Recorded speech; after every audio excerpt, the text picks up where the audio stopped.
윤석열 대통령과 더불어민주당 이재명 대표의 첫 영수회담을 위한 실무 협의를 앞두고 야권에서 대여 강경 대응을 요구하는 목소리가 잇따르고 있습니다. 국민의힘은 내일 당선자 총회에서 총선 참패를 수습할 비상지도부 구성을 논의하는데 방향을 놓고 갑론을박이 이어지고 있습니다.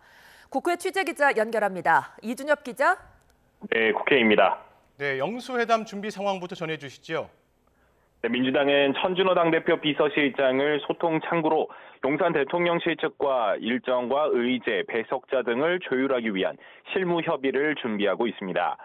이재명 대표에게 일괄 사의를 밝힌 정무직 당직자 개편이 마무리되는 대로 당대표실을 중심으로 영수회담에 대응하기 위한 별도의 TF가 꾸려질 전망입니다. 방해신 관계자는 의제와 관련해 기자들에게 21대 국회 당면 현안인 해병대원 최상병 특검법, 이태원 참사 특별법, 전세사기 특별법과 함께 총선 과정에서 제기된 민생 대책들 모두 논의 대상이 될 가능성이 있다고 전했습니다. 그러면서 핵심은 대통령이 야당과 야당 대표를 진심으로 국정 파트너로 인정하고 존중하는 모습을 보이는 것이라고 덧붙였습니다.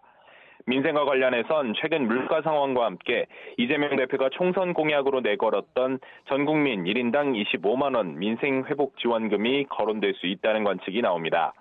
특히 대통령실이 내각 인적 쇄신을 놓고 고심을 이어가는 가운데 국회 인준을 위해 야당의 협조가 절실한 국무총리 인선 문제도 논의될 수 있다는 관측도 나옵니다. 당내에선 초선 의원들을 중심으로 향후 전국 주도권을 쥐기 위해 이 대표가 강경한 태도로 회담에 임해야 한다는 목소리가 잇따르고 있습니다. 이정문 의원은 SNS에서 국민존 안녕 쇼가 아니라면 최상병 특검법과 이태원 참사 특별법 등 국민적 관심 사안에 대한 논의도 가감없이 이뤄져야 한다고 지적했습니다. 김용민 의원도 총선 민심은 협치가 아니라 책임 정치가 우선이라고 주장했습니다. 네, 국민의힘은 비대위 구성 논의도 이번 주에 본격화하죠. 네, 국민의힘은 내일 22대 총선에서 당선된 108명을 참석 대상으로 지난 16일에 이어 두 번째 당선자 총회를 열고 비상지도체제에 대한 논의를 이어갑니다. 당내에선 당 혁신을 위해 전권을 쥔 혁신형 비대위로 갈 것이냐, 전당대회 준비만을 위한 관리형 비대위로 갈 것이냐 등을 놓고 의견이 엇갈리고 있는데요. 친윤석열계나 영남권 당선자들은 비대위는 징검다리이고 조기 전당대회까지 당을 관리하는 역할을 해야 한다는 입장에 무게를 싣고 있습니다. 현재 당대표 권한대행인 윤재욱 원내대표가 그대로 추인해받아 관련 비대위를 이끄는 안이 거론되고 있습니다.